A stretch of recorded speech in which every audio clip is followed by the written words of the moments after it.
Exercise 5 and 6. Get ready. Start. It is obvious that one of the major problems we have to face is unemployment. It is a terrific human problem which we can not ignore. Merely giving some kind of occupation to a large number of persons does not ultimately increase unemployment or lessen unemployment. We delude ourselves if we think so. An honorable member of this house remarked outside the house. I believe that a good method of giving employment to a large number of people would be by abolishing the railways. In that event, there will probably be some kind of hand carts if many people will be pushing them. Some, no doubt, will be sitting in them. That would be a completely wrong approach to this problem. Employment comes through newer and more effective means of wealth production. The whole experience of the past 200 years shows that it comes with the growth of technological methods. It is true that technological growth often leads to human misery, but precaution can be taken. Do not imagine that minus technological progress we are going to deal with the problem of unemployment. We cannot even country which boasts of full employment today is a country which is technologically advanced. Every country which is not technologically advanced has unemployment or underemployment. Therefore, if India is to advance, India must advance in science and technology, and India must use the latest techniques, always keeping in view, no doubt, that in doing so, the intervening period, which always occurs, must not cause unhappiness or misery.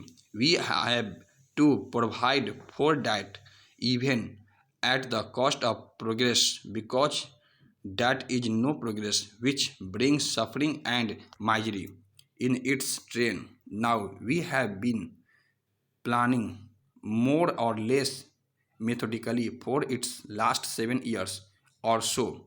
As we have tried to plan, we have, if I may say so, with all respect, grown a little more expect in planning. We are getting more educated in this process. We have had the advantage of discussing these matters with many experts in India and elsewhere, realizing that the problems will have to be solved by us, not by the experts, but he experts throw light on different aspects of the problems and make us think, and they point out our mistakes.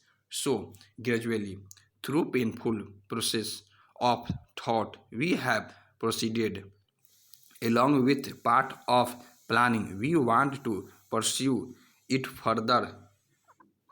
Even people who do not believe in planning, they have becoming fewer and fewer. People who believe in what is called free enterprise are gradually realizing the limitations of free enterprise. In a country like India, situated as we are, there can be no free enterprise in the absolute sense. In our circumstances, I am quite certain that with an unplanned free enterprise approach, we cannot make any progress at all. If there is any progress, it will be lopsided. We can put us factories here and there, but it will result only in riches here and greater poverty there. That is not what India aims at. Further, the total wealth production of the country will not be as great as through planned effort. That is a pattern fact requiring no proof. The essence of planning is to find the best way to utilize all resources of manpower, of money, and so on, And the essence of free enterprise is to leave these things more or less to chance. Well, if change is a more satisfactory way of dealing with the problems of life than carefully thought out methods, then of course there need be no planning at all. It means trusting a luck. It is the old idea of fact. This is no good all over the world. The idea of planning is being appreciated more or more for an underdeveloped country, particularly. Planning is essentially. It may not be so necessary in developed countries. They can perhaps do without it, but there is no other way but planning for an underdeveloped country like ours. Again, India is part of the region, South Asia, or a good part of Asia, which is more or less undeveloped. As a matter of fact, even the progress of development in India necessitated the development of the countries around India. I do not mean to say that we cannot develop unless those countries also developed or that we should interfere with them. My point is that it is in our interest that other countries also develop. To think that the development of other countries comes in our ways is true only in a colonial pattern of society where we want to buy cheap raw materials from a country under our influence and impose our goods in a protected market.